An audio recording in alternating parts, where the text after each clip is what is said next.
Scrapbooks! Hi, how are you? So today I would like to talk about pictures. Ironically, I'm probably not going to show any pictures in this episode just because this week I'm very busy and I just don't have time to put them in. But I would like to talk about pictures and the importance of them in the sense that I used to keep scrapbooks. So back in the 1990s, I was at college. And I don't know whether it was because I just enjoyed collecting things or I wanted pictures as references to things. But here in the 90s, we didn't have the internet, especially back in 1991 or 92.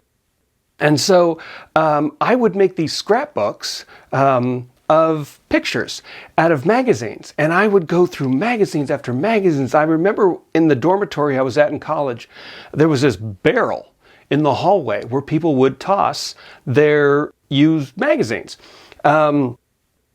Entertainment Weekly or National Geographic or whatever they were reading, or, Glamour or whatever. And so I would go, they were going to take these magazines and take them to recycling or whatever. But instead I would go into the barrel and I would grab all these magazines. I'd come back to the dorm room with all these magazines, this big grin on my face. And my roommate would be like, "Ugh, don't bring more stuff in here." And I would sit down and I would, so happily, I'd be watching Return of the Jedi or something like that with my scissors. I'd be cutting out pictures from magazines, pictures of buildings, of people, of actors, of just whatnot. And I would make these scrapbooks and I'd have my glue and my tape and I'd put them in the scrapbooks and I would just make these collages or these collections of pictures because we didn't have Google. We didn't have the internet. We didn't have any of these things. If you wanted to see a picture, you went to the magazine stand and looked at a picture or read an article and the article had a picture. Otherwise, I had my scrapbooks and, I had a scrapbook for places and things, a scrapbook for people, a scrapbook for movies, one of Hollywood people, so actors and actresses and directors.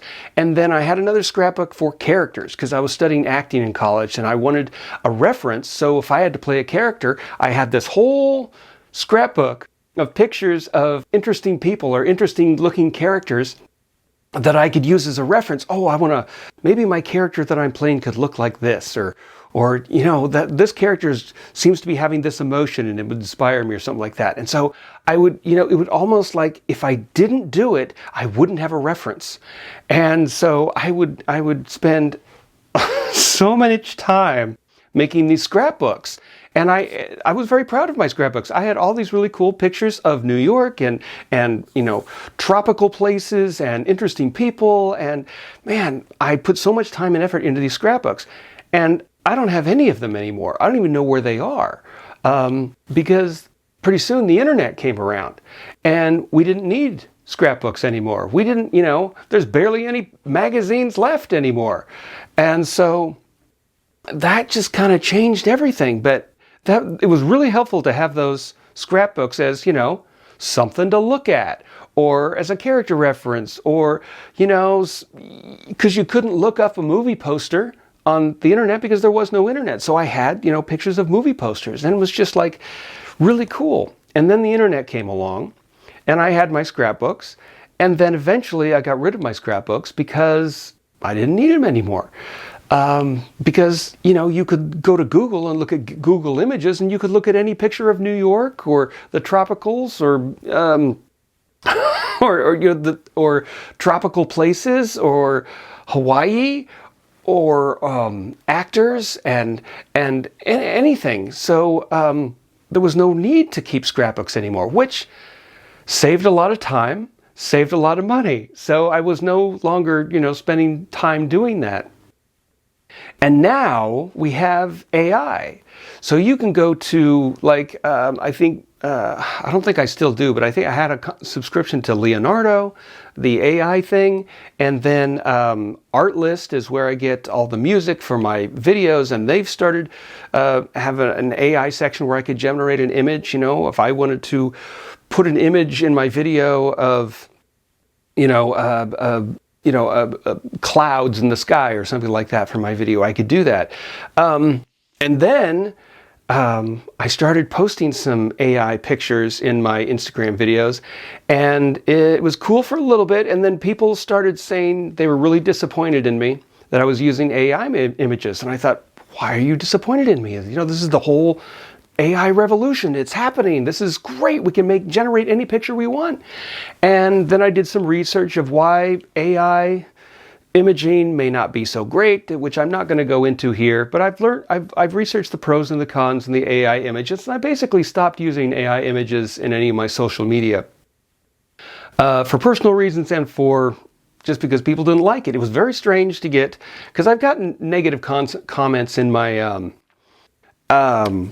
Instagram videos before, but this was different because people were saying they were disappointed in me, and that made me rethink some things. So I don't have AI images in my videos anymore, but I still use stock videos and stock pictures in my videos from Artlist. But my point is, we had scrapbooks and magazines, and then we have the internet, where you can look at any picture taken by a photographer. And I loved that so much. That's why I went to photography schools, because I love taking pictures. And now we have AI that can generate any picture that's way better than any picture that I could take. And so it just feels like, okay, we've gotten to a point where it's so great with pictures, and yet now that we can generate any picture we want, it's almost like photography has lost its magic. And those scrapbooks that seem so valuable they don't mean anything to me anymore, because they represent a time in my life, and it was, there's some really cool shots of those photographers, but now it's just, a dime a dozen on the internet. Just go through Instagram, just scroll through there, you can see cool picture after cool picture. And it's just like, I'm curious if everything's oversaturated. There's so many pictures, there's so many movies, there's so much music. It's almost like we can have anything, and the value of everything has kind of decreased a little bit. And I'm curious if you feel the same about this. Nothing's rare anymore. You saw a picture and it was awesome, or you saw a movie and it was awesome, but now there's millions of them. There's millions of more. And what's going to happen in 20 years, 50 years, 100 years when we have unlimited anything? And we are cyborgs. Or half human, half cyborg, and our telepathic digital brains can interlink with everybody and every internet thing, and we just think of a picture and there it is. Well, I suppose we can. We have imaginations, right? So we can think of, a tropical beach and think of it, and there it is. But it's different than being able to share that exact picture with someone in a drawing or a picture or something. And so I'm just curious, in the movie Wall Street, Charlie Sheen says to Michael Douglas, how much is enough? When is enough enough? And I'm curious if limitations are good. Because I'll tell you, sometimes I wish I could do anything just to go back to the 90s. It was a time where if you wanted music, you had to go to a music store. You couldn't just dial it up on your phone. And some of those limitations were good.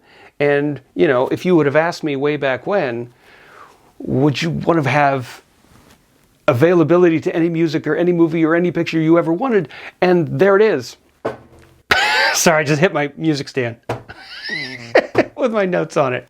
So, I would have said in the 90s, yes, unlimited, everything would be great. And now we have almost unlimited anything, and it's almost too much. It's the value of everything has kind of decreased because you can have anything. I don't know if that's ironic or what that is, but I'm curious if you feel the same about this.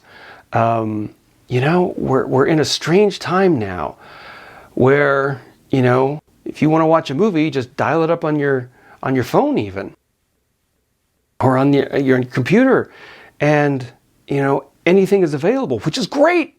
Because I remember having to look up at encyclopedias and go to the library if I wanted to do a research paper on something. And now you can just, look it up. or you can ask ChatGPT to, help you out. And now I don't know if that's good or not. It's strange. It's a different point of view. We've crossed over into a different world, and we're going to keep crossing over into even more unlimitedness. And do you think that's good? I'm curious. Anyway, a lot of random thoughts today, but I was just thinking of those scrapbooks that I had, and I don't know where they are. And I think I may have thrown them away. I don't know, because they weren't necessary anymore because the internet came around. And I don't know, end of an era? Good? Bad? I'm curious what your thoughts are. Anyway, this is just what I'm thinking about this week. Scrapbooks. So, thanks for listening. Was this deep and depressing? I hope not. Because, I like to keep levity and think of the positive things in life. But this is profound, man. We're in profound times. Everything's in flux and it's changing so fast. People say, "Oh, the times are changing so fast." Well, they've always been changing so fast. They really have. And of course, it keeps speeding up. But anyway, everything just seems to be. You can't define anything anymore. And I'm just curious what your thoughts are on scrapbooks and pictures and the value of everything now that we can do anything. Anyway, have a great week thinking about this profound topic. All right. See ya. And I wanted to add, did you keep scrapbooks? Did you ever keep scrapbooks? And do you still have your scrapbooks? And did you enjoy them? And what were your scrapbooks of? And the thing about a scrapbook is you can pass it on to the next generation and they might care. Or they might not care at all. Anyway, what's your opinion about scrapbooks? All right, bye. I'll see you next week.